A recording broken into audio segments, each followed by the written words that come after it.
your questions. He'll let you know how he can help you and what the situation is. Don't be fooled when you see those insurance companies with their commercials that say they'll come out to you the day of your event and cut you a check that day, because usually that means they're cutting you a check that's not for all of the potential damages that you may not know about until you open up the wall or open up the roof or whatever it may be.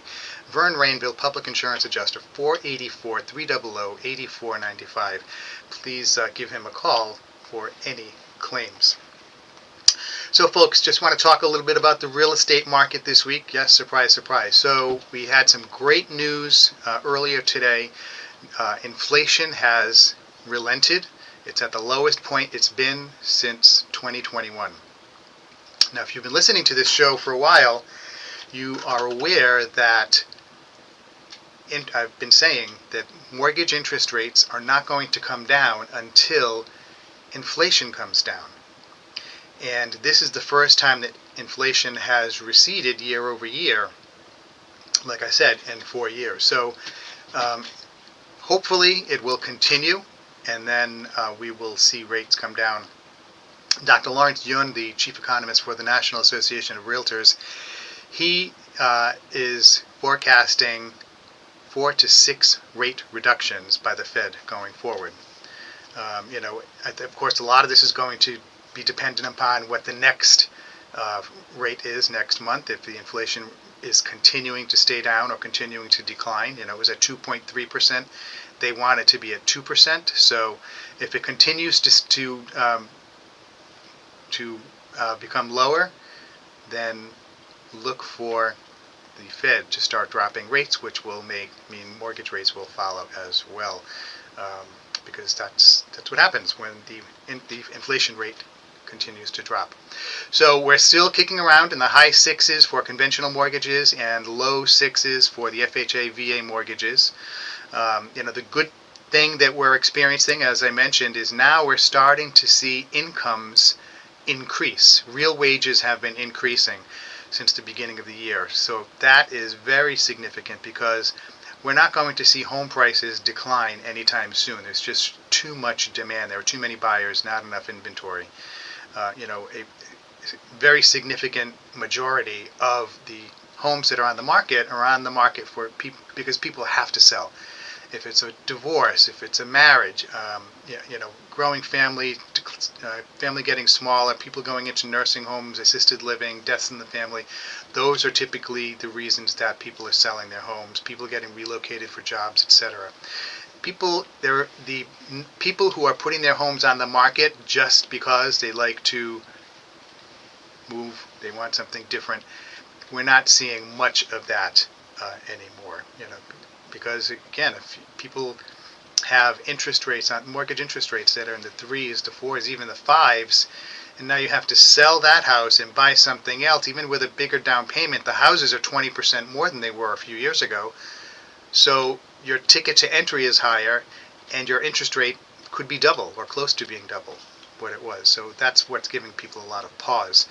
Now, there are a lot of reasons why, I could certainly talk to you about why it still makes sense to put your house on the market and to buy another house to suit your dreams. But that would take up the whole rest of the show. And we don't want to do that this week because we have a very special guest. My guest this week is Cathy Andreozzi from the Tori Lynn Andreozzi Foundation. Cathy, welcome to the Joe Luca Real Estate Show. Joe, thank you so much for having me today. My pleasure. So tell our listeners, as I turn the camera around for our Facebook viewers, a little bit about you and your history, and how we got to be where you are. Okay. Well, certainly running a nonprofit was not in my 5-year plan. It wasn't in any of my plans, but because of a choice that one person made, it set my family on a path that we could not have envisioned at all. In 2003, March 26 to be specific, our lives changed incredibly. My daughter was getting ready for school. She was walking out the door to go to her bus stop, same as she did every other day. She was 12 years old, world champion martial artist. We had just come back from a really big weekend for her in terms of, her future in the arts, if you would. And when she walked out the door that morning, I had no idea that she would never come back through it. Not of her own volition, anyway. Yeah, every parent's nightmare. Yeah, right. And, a lot of times we hear about tragedies happening at 2 o'clock in the morning on 95. We don't think of the fact that it could very well happen at 2:10 in the afternoon on a neighborhood road, and that's what happened. Tori was making the short walk home from her school bus and was struck from behind by a hit-and-run impaired driver. Oh my gosh. Life is, our phrase is life as you know it can change in a moment, and it certainly did that day. And yet I can sit here today and I can tell you in a lot of ways, it sounds really weird to say that, but we're one of the fortunate ones, because I can tell you not everyone who's struck by a drunk driver dies, that some live to tell about it. In my daughter's case, all I can tell you is that she lived. Tori went that day, if you would, from being this vibrant, athletic, happy little girl who gave the best hugs and told the corniest jokes, to someone who would be rendered quadriplegic and who would live in a minimally conscious state. I mean, certainly it took us a long time to even know that she would survive. We spent 6 weeks in ICU. We spent almost 9 months out of state. But the reason that the foundation exists, lots of reasons, but one of them is we were so held by our community. They were incredible. Our martial arts community, our residential community, my employer community. And that's hard. When you've always taken care of your kids, it's hard to think that you needed other people's help. My daughter's favorite movie at 12 was Pay It Forward. Oh my goodness. And I had no doubt in my mind that had she been allowed, Tori would have paid it forward throughout her life. Knowing that we wanted it to be our turn to pay it forward for all those who helped us and others, that's where the foundation came from. Okay. So when did you create the foundation? Create the foundation? Quite honestly, after those first couple of years, there was a lot for us to work through, certainly. I can't say, you waited for your new normal, and there was always something else around the corner. So we got very adept at being able to pivot quite a lot. And we did things in the name of Tori Lynn Andreozzi Foundation that we did, privately, personally. But it was... all the paperwork was signed May 2nd, 2008, and that was the night that we held our first fundraiser as well for Mothers Against Drunk Driving. They became a really big ally. They became another, source of support and strength for us. So did the impaired driver, was it alcohol or was it drugs or was it... It was almost every substance you can think of. So it was, in addition to alcohol, there was marijuana, and there certainly was trace of prescription drugs. That there's use, misuse, and abuse. Terrible. How long did it take them to find that individual? And then when he was, or she was apprehended, was it a sense of relief, or did it not make a difference at all? Actually, the individual was arrested that very same day. Okay. She struck Tori. She left her at the side of the road. She continued on, unfortunately, to a liquor store to buy more alcohol. And on the way back from there, she got into a motor vehicle accident. She rear-ended someone, and that set off lots of bells and whistles for law enforcement, evidence on the car, things of that nature. One of the things that I will say is a lot of times people talk about justice, getting justice. When there's a scenario like this, there's never justice. I'm certainly not a believer in an eye for an eye either. The only thing I think you can hope for is accountability. And certainly there was accountability. And those are the things that help you look your loved one in the eye, knowing that you can say, you mattered. Someone's being held accountable for what was done.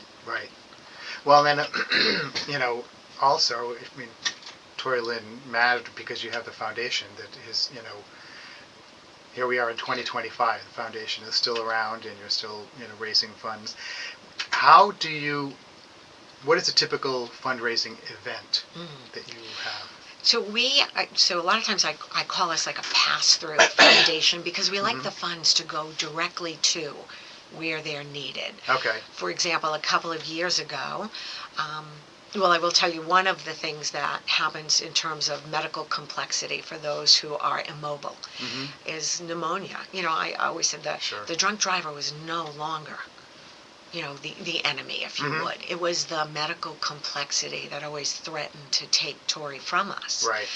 And so after, on her 17th birthday, actually, a significant bout of pneumonia in both lungs, and doctors saying, well, Mom, patting you on the back, this is how you lose the ones you love. Right. Almost like you should accept it. Yeah. We rallied. I always said a worried mother can do research that will rival any FBI agent. Sure. Yep. And we changed protocols in terms of respiratory health, but the only thing I couldn't mimic was movement. And I found that there was a state-of-the-art rehabilitation equipment that would give my daughter movement. It was a gently motorized bike that could move her, and it would give her cardiac, respiratory, circulatory benefit. Wow. And it wasn't at a rehab institution. It was at a YMCA. Holy cow. In Taunton, Massachusetts. Wow. And so 2 times a week we would drive there for the price of a membership. Yeah. My daughter got this incredible benefit from this equipment. Yeah. I thought about it and thought people shouldn't have to cross state lines to get it.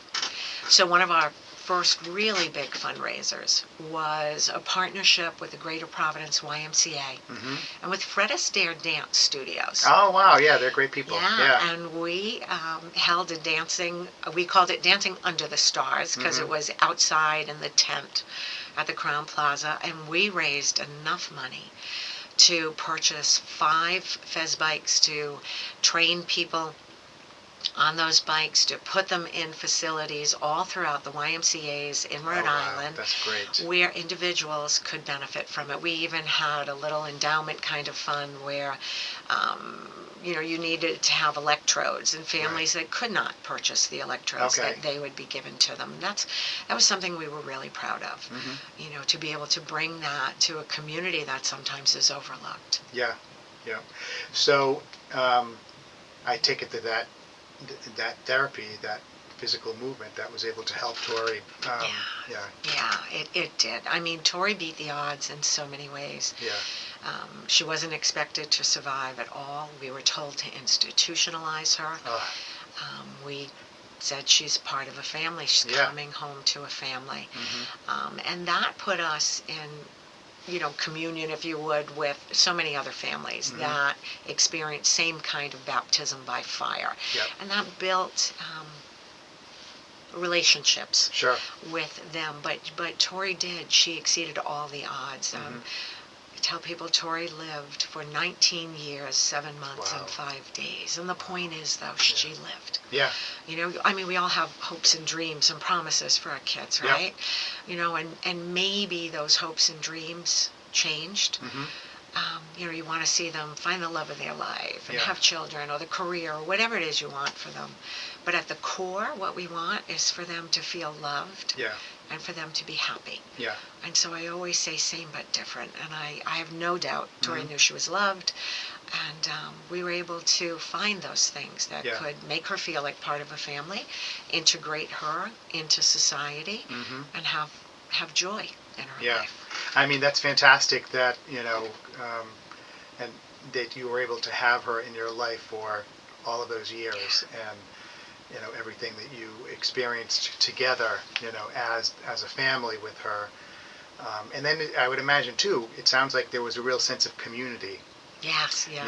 With, if it's in your neighborhood, if it's with your work community, the karate and martial arts community, and I think that's one of the things that really distinguishes a civilized society, Absolutely. a first world country from other countries. That Mhm. everybody, there's a sense of community there. Yeah, And absolutely.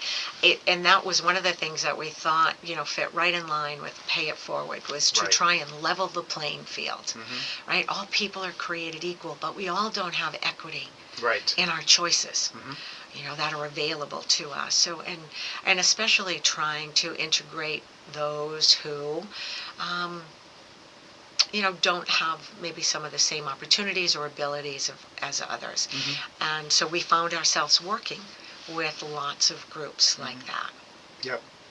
So the movie Pay It Forward, I'm trying to remember who was in that movie. It was. Was Mel Gibson in that movie? No. It was Haley Joel Osment Okay. and, oh my gosh, Helen Hunt. Helen Hunt. Okay. So And yeah, I Haley forget, Joel the, Osment. He the was. other gentleman. Yeah, he was in the movie with Bruce Willis when he was Yes. a little boy. Yeah.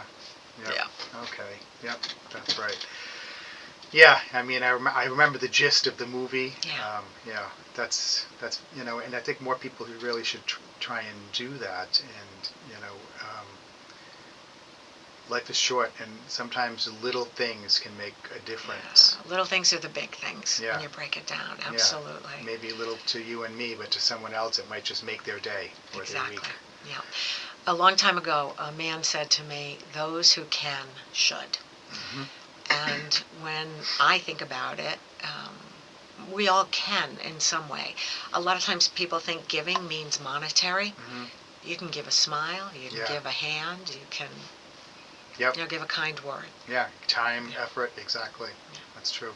So I want to just share with our listeners and our viewers how before we were on, we were talking about Rhode Island and the Rhode Islandisms, and and you were saying how you were expecting it to be more of a drive than it was to get to Woonsocket from Warwick, and I was saying how that was the same thing when I moved to Cumberland from North Providence. Everybody was like, "Oh, you're going that way out there," and of course, us in northern Rhode Island, we know where how close we are to everything. Mhm.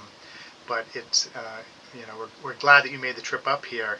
And the thing is, you're someone that likes to drive. You're not one of the air quotes typical Rhode Islander Right. that doesn't like to drive and needs to pack a lunch because you lived all the way down in Narragansett at one point. Right. Yep. Yeah. Yep. I know it really is a different mentality, but the world is big, Yeah. and Yeah, you the world miss is a big. lot Yeah. if you don't venture forward. True. And a lot of times, what I've noticed too is you miss a lot. Sometimes you just you jump on the highway and you go from point A to point B, and if you have the time, sometimes just take the side roads. The byways, not just the highways, because you get to see so much more of our culture, our state, our country, by going through the roads with a double yellow line and not dotted white lines. Yes, absolutely. Yep. Folks, you are listening to the Joe Luca Real Estate Show right here on WNRI 99.9 FM 1380 on the AM dial and on WNRI.com.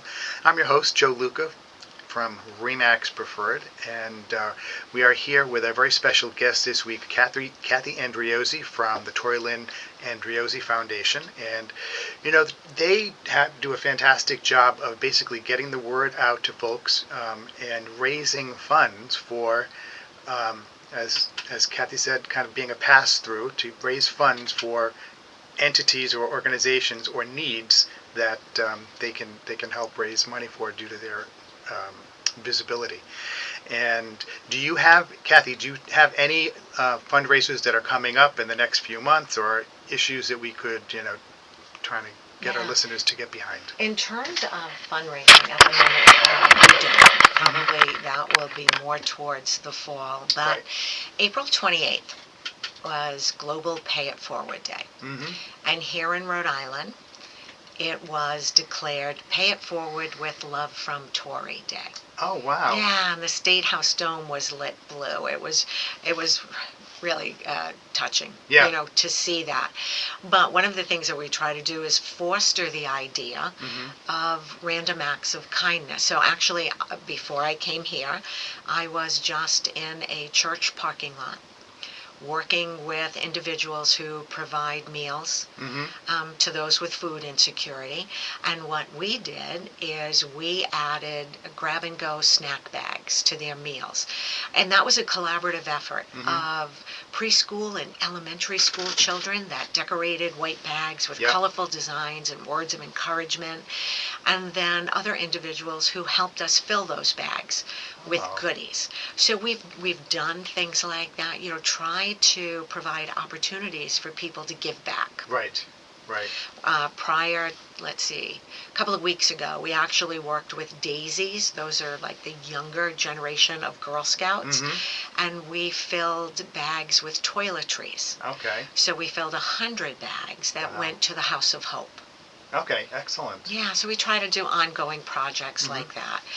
For the families that were in-house at Hasbro Children's Hospital, on the anniversary of the crash, March 26th, we provided lunch. Okay. For those families. So we try to, those communities that held us. Yeah. We try to give back as much as we can, and we build a little army of volunteers that come along with us. So it's nice to see the ripple effect of that. Sure. Certainly, as I say, the ripple effect, it makes me think of the campaign that we were involved with, RIDOT. That was out about the ripple effect of poor choices. Yep. So as much as a poor choice can ripple through families, communities, even generations, so can good choices. Let's talk a little bit more about that because, again, we were talking before we came on air about this is prom season. And, unfortunately, there are going to be a lot of kids out there, or maybe not a lot, but there are going to be some children out there who get into situations that may be avoidable. And what would you suggest to whom to maybe lessen the chances? What could be some steps taken, or the things that people could say or do? Sure. I mean, certainly a poor choice doesn't discriminate, right? Right, sure. Doesn't care if you're a male or female, young or old. When I speak, especially to young people, I ask them, what is it they want most? What do you want most out of life? Is it that career? Is it that scholarship? Think about what you want most. And the path that you have to take to get there. Because sometimes the things we want right now don't align with that choice. And they can totally derail you. Yeah. Totally derail you. And are those couple of hours, if you look at it as, I just wanted to have fun, I just wanted to let go, are those few hours of fun or letting go, are they worth a lifetime of regret? Yep. And sometimes it's, a little bit of, sometimes you have to just tap the brakes and think for a half a second about something. And, I'm reminded of, my mom's a psychologist, and she had a patient many years ago who was a quadriplegic, and he became a quadriplegic because he was diving into the ocean, and he dove off of a high rock, and the water went out. So instead of it being like whatever it was, 10 feet deep, it was just a couple of feet deep, and he ended up becoming, a quadriplegic. Oh, goodness. For the rest of his life. And sometimes you think it's just like that half a second that, oh wait, the water, Right, yeah. just thinking. Think through your choices. Absolutely. It's funny you said pump the brakes. I usually say hit the pause button. Right. But yeah, absolutely. So I think a lot of times, folks, if if it's talking to your children, or if you're, your teachers, talk to your students, and just slow down. Think a little bit beyond the screen in front of you, that is really so, it just sucks everyone in. It's very absorbing. And sometimes you need to just take a step back and, think a little bit and see what am I doing?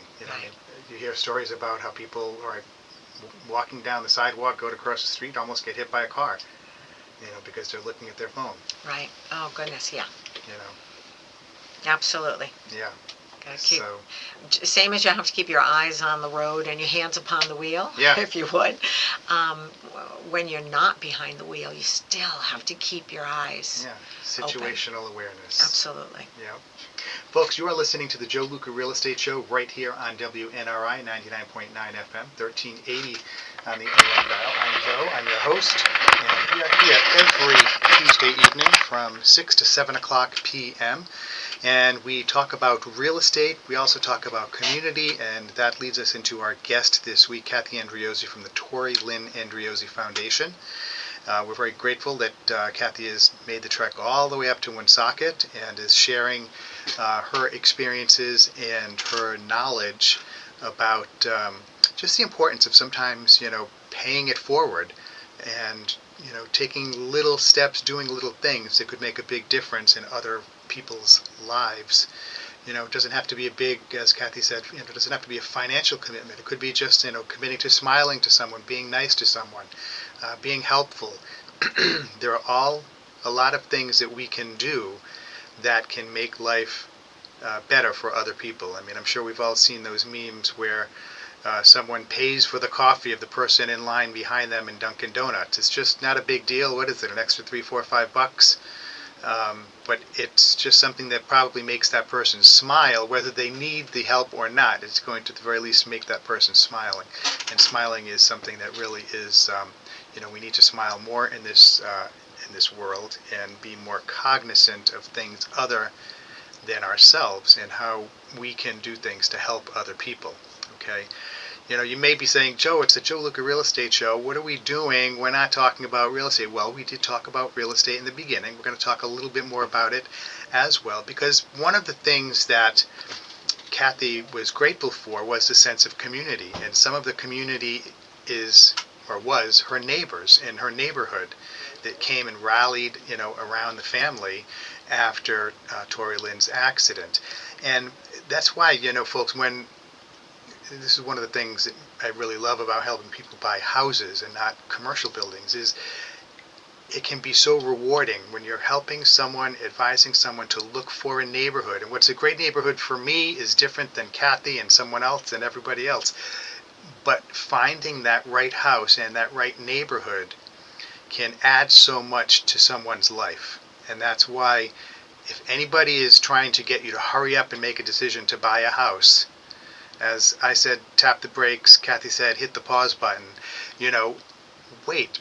It's the biggest financial decision of your life. You need to be comfortable with it and confident that it's the right decision for you. I try to provide my clients, my buyers, with lots of information. So by the time we get to the closing table, there are no second doubts, no lingering thoughts in the back of their mind about, this is a big step. Is it the right move for me? And it's more than just having a roof over your head that is worth, so much money per month that, in your housing cost that's going to provide shelter.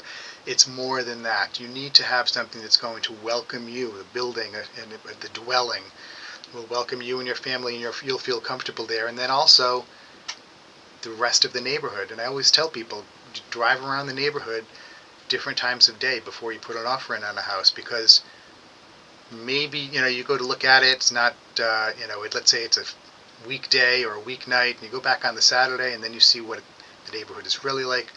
There are lots of kids running around riding their bikes. Some people that might be great, some people that may not be great, but everyone needs to find the neighborhood that they like, as well as the home. So you can look for the right number of bedrooms, the right number of bathrooms, the size, the garage, etc., and something that's in your budget.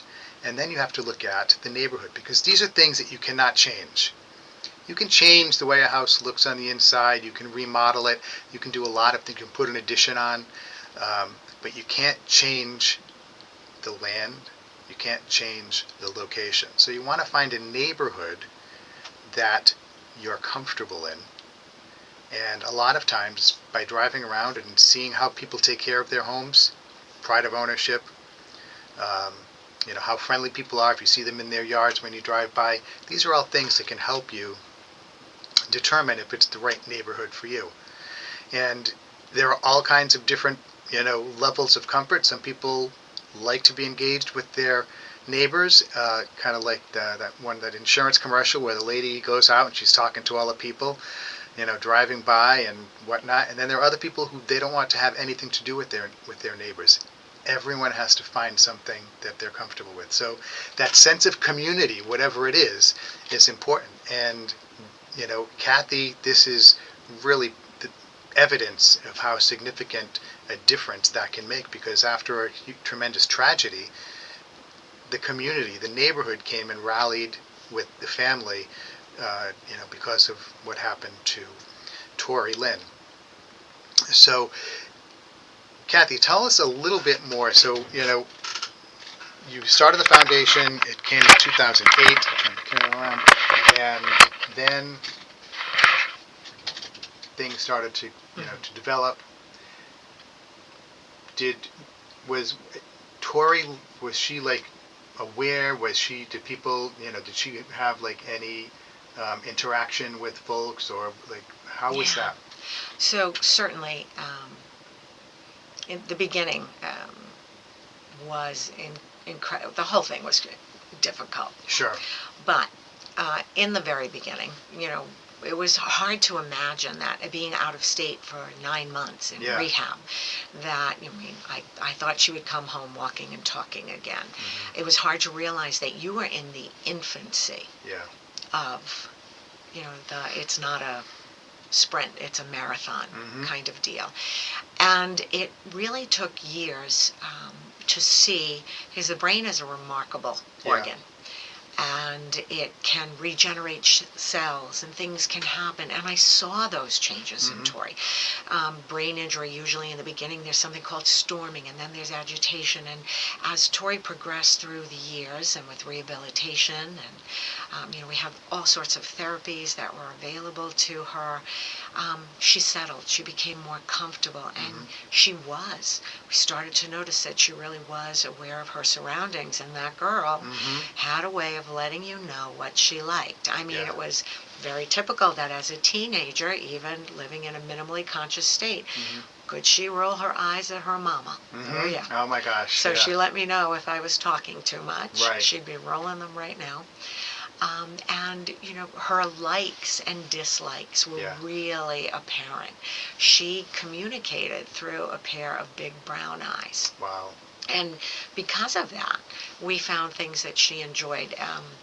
Years ago, I was rehearsing for a Dancing with the Stars kind of fundraising event myself, and I rolled her into a ballroom studio because I didn't have nursing, and I took her with me, and this young woman who would rest her head in her headrest lifted it up and followed people as they danced all across the floor. I didn't know if it was the music, the movement, or the man. Right. But she was very engaged, and through that, Tori started her own dance lessons, and because of that, again, trying to level the playing field, so seeing the joy it gave her. We have a complimentary wheelchair ballroom class. Wow. Once a month. It's actually coming up this Saturday at the Narragansett Fred Astaire Dance Studio. Really? And it's wonderful. Yeah. To see individuals feel connected, a part of something, and to see the parents as well. Through that, Tori and I got to be a spectator again. I got to watch her do her martial arts. I got to watch her perform on a floor. Right. I also got to do it with her sometimes. And so to know that you can kind of give other families that opportunity as well has been very heartwarming. Oh my gosh, yeah. Wow. Now, do you have like a web page or a Facebook page or anything like you do? We do. So we're certainly on social media. We're on Facebook. We are on Instagram, and we have a website at ToriLynnFoundation.org. Oh, excellent. And the Facebook page, what is that? Tori Lynn Andreozzi Foundation. Okay. Excellent. Andreozzi was just a little too long for the website. Right. A lot of vowels in there too. Yeah.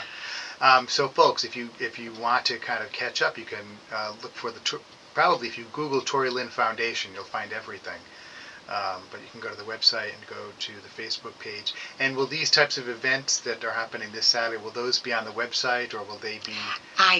Yes, actually I haven't put up the calendar yet, Yeah. but I will put all those dates out there, and they can find them. As I said, we do it that like once a month. There's other things that we're part of. We do an older driver program. We're in different communities. Tomorrow I'm at a couple of high schools, and we'll get that calendar out there. Excellent. So now, kind of circling back. So this is prom season. You go to high schools. What type of a reception? I'm a parent. My two daughters are 19 and 21, soon to be 21. What type of a reception do you have from kids today? Because kids today are very different than certainly when we were kids, but then I would imagine even when Tori was a kid, how do they respond to, like, what type of engagement or understanding do kids have? I have to say that my experiences they've been so positive. So in addition to meeting kids like in a full auditorium of presentations, whether it be health classes or I go in and I speak to a lot of driver's ed classes. Okay. And they've been wonderful. They really have. They listen. Yeah. They've really listened. I mean, I would like to think that means they get it. Someone had said to me one time after I spoke at a high school, their prom was the next day, there was an incident. And they said, that must make you feel terrible. And I said, you will always know the people that you don't reach. You'll always find out who didn't get the message. Right. You'll never know the ones who did, and that's okay. Yeah. That's okay. Yeah. Yeah, that's interesting because that's right. You'll see evidence of the people who weren't paying attention and something happened, but the other 29 kids or whatever it was where nothing happened, maybe you got through to all 29. Maybe it was just 5 who were going to do something silly. Yeah, exactly. And most times after a presentation, there's a line where the kids want to come by and they either want to share a story or just say, you totally made me rethink my Friday night plans. Yeah. So it's funny, you just you reminded me of, so when I was, I think I was 16, maybe I was 17, and I was driving home. It was a Friday or Saturday night. It was probably like 10 or 11 o'clock, and someone flagged me down. Their car was broken down, and it was on Douglas Pike, right up when you get off of 295 North. And I was, to go back to North Providence. So the guy flagged me down. Okay, sure. I turn around. I put my car facing his car to give him a jump start. And so the cars were nose to nose, but they weren't like perfectly square. They were off a little bit. And so I set up the jumper cables, and I had my flashlight, and I dropped my flashlight. And so I bent down to pick up the flashlight. Thank God I was not between the cars, because a drunk driver smashed into that car that I was jump starting. So that car hit me in the face, hit my car. But I mean, if I were between, I would either have been, crippled or dead, so you never know. And of course, back then, drunk driving wasn't something that people talked about. Right. That's how long ago that was. But so it's very important that you can be, as an individual, I can be aware of what I'm doing, but I also have to be aware of what else is going on around me. And, looking in my rear view mirror, my side view mirrors, to be aware of what other cars are doing and pay attention, because there could be some other knucklehead that could, put me and my passengers in harm's way. Yeah, not everyone feels that same sense of responsibility. Right. So yeah. That situational awareness. Exactly right. Of, right. Yeah. Yep. How have you found the reception from like cities and towns? I mean, the state, obviously, it seems like they were responsive, and supportive. Have you had a positive response from the municipalities in Rhode Island? So we actually started something a couple of years ago called a community conversation. And quite honestly, it was in response to terrible, they're all tragic, of young lives lost in neighboring communities. And it was really obvious that people were hurting. Right. And they were outraged and they wanted to do something, but they didn't know. Yeah. really what to do. It was evident that they didn't have an idea of the process or the law. And so we started something called a community conversation. And I put together a panel, like the AG's office and DOT and law enforcement and prevention and medical personnel and a victim voice. And we would go into communities, and we have been really fortunate to be invited into lots of communities across our state. And so we've been doing that for, actually, this is the third year that we've been doing that. I think people realize that Rhode Island is a small state with a big problem. And you can find us working with police departments, just supporting their efforts, speaking alongside them at different events. But you can also find us, at the State House. Yeah. Walking the halls. We've got, real committed group of legislators. A lot of them were former law enforcement that get it and are trying to help make a difference. But the towns and cities we have found them at least to be pretty welcoming. That's great. That's great. Have you, and now we were talking about, police officers and police departments, have the other first responders, EMTs, firemen, I would imagine they've been kind of supportive as well? Yeah, oh my goodness. So I can tell you, I always just say we're one family dealing with one tragedy, but those public safety officers, right, like law enforcement, fire, EMS, they deal with multiple tragedies. Yeah. From that day forward, I can tell you that we still have a relationship with all of those individuals. Yeah. Yeah, absolutely. We, again, held by a sense of community. But that's a special population. They really put themselves on the line. And I think that's one of the things that really makes Rhode Island special, and maybe I'll say, okay, Southern New England will include our Massachusetts neighbors as well. But because we're small, we're everybody. Okay, we're not as friendly as the Midwesterners that say hi to people they don't know, but I think that, we do rally behind, neighbors, other people in the family, communities, friends, when something is needed. And it's not, we're not the richest state in the country, but we certainly have a lot of connection to and sense of community. I mean, the state is so small. We're kind of... Our whole state is one big community, You could say we're rich in effort. Yeah. Right. Yes, exactly. Yeah. Yep. Each year we work alongside Mad Rhode Island, and Tori's Foundation is the host and the premier sponsor of an awards recognition breakfast. Oh. And I call that the village. It's the village that is traffic safety. Yep. Because, it takes many moving parts to make something happen. Yep.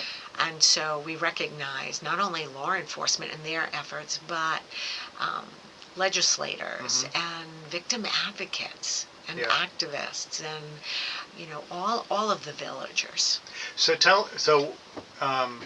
who have been some of your past recipients? Yeah. Oh my goodness. So we identify, like, a lot of so school resource officers. They have a unique role in helping to mold the youth, right? They're our future. Yeah. And they can build these unique relationships with them. And so when they share the consequence of choice with them, because they're with them on a daily basis, that really makes an impact. So we've identified, we identify each year a school resource officer. We recognize there's a drug recognition expert. So whereas breathalyzers for alcohol, for other drugs, there are officers that have been trained in this unique scientific process where they can tell that you're under the influence of something. We recognize them. Our partners in prevention, our business and community partners, because it takes everybody. There's a reason that, together everyone achieves more. Right. Now, what time of year is that event? So this year it will actually be, last year it was on Tori's, the anniversary of her passing. But this year it's on Halloween. Oh, wow. October 31st. Okay. Yes. And is this something like, is it at a hotel, a restaurant, or? Yes, we've been hosting it at the Crown Plaza. Oh, So very good. information about that, save the dates and things will be going out shortly as well. Excellent. Now, is that something that people could, do you have sponsors that people could support it in some Yes, way, or? that would be wonderful. Yes, yep. So there are sponsorship opportunities, everything from big sponsorships to small sponsorships. Sure. Sponsor an award, sponsor the coffee table, sponsor a table sponsor. Ah. Put an advertisement in a book. Yep. Okay, excellent. So, folks, you are listening to the Joe Luca Real Estate Show, and our special guest this week is Cathy Andreozzi of the Tori Lynn Andreozzi Foundation. And great foundation. It's named in memory of her daughter, who passed a few years ago. 22? 22. 22, yep, 2022. And, you know, she has, since 2008, been really getting the word out, paying it forward, but letting people know about the importance of making good decisions in life. Because you can make one bad decision and it can really not only hurt yourself, but hurt lots of other people for many years to come.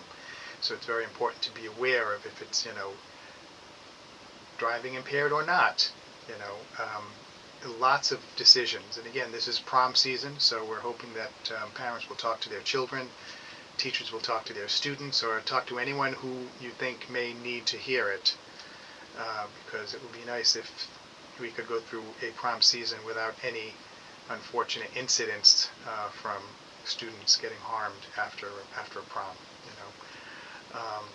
So if you have any questions, you would like to learn more about it, you can Google Tori Lynn Andreozzi Foundation or Tori Lynn Foundation. They have a Facebook page, they have a web page, and you can certainly support them, or if it's with volunteering time, coming to events, monetary donations, I'm sure that would all be appreciated. Kathy, do you have anything else that you would like to share with our listeners? If I could just, we plan a lot in life, right? We plan what we're having for dinner. We plan where we're going on the weekend. Keep in mind that it's a good idea to plan how are you going to get home safe, right? Yeah. And have the conversation. Foundation's built on 4 words: choices, moments, courage, hope. Recognizing there's a choice in every moment, finding the courage to make a difference, sustaining hope for the future. Excellent. That's very valuable advice for people to incorporate into their daily life. Because there's so many times we do things, and I have to say, even sometimes, like, you go through and it's like, I have not had a self-reflective point all day today, just like you're on full speed ahead on automatic pilot. Exactly. And we need to sometimes take that time out, pump the brakes, hit the pause button, just to reflect and have a plan. Right. Have a plan. Okay. So, folks, again, I want to thank Cathy for stopping by the Joe Luca Real Estate Show right here at NRI 99.9 FM. 1380 on the AM dial, and of course on WNRI.com. Thank you to our sponsors, G-Mets Moving and Storage, gmetsmoving.com. That's G as in George, M as in Michael, E as in Edward, T as in Tom, Z as in Zebra, moving.com, gmetsmoving.com. Check them out. Even if you're just thinking about getting a price, you need to have furniture moved from one room to another, or taken out of the house because you're having the floors done, or you're moving your entire household, G-Mets Moving can help you.